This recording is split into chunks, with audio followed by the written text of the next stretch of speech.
காலில் ஒரு முள்ளு தச்சா கண்ணு கலங்குது, கண்ணில் ஒரு தூசு பட்டா கைதான் ஓடுது.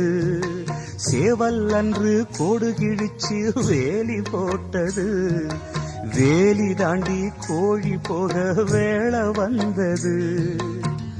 அக்கம் பக்கம் யாரும் இல்ல, ஆபத்துக்கு பாவம் இல்ல, பாசத்துக்கு சட்டம் இல்ல, மீறுவது குத்தம் இல்ல, பாசத்துக்கு ரெக்க முளைச்சு பறந்து போகுது தன்னால.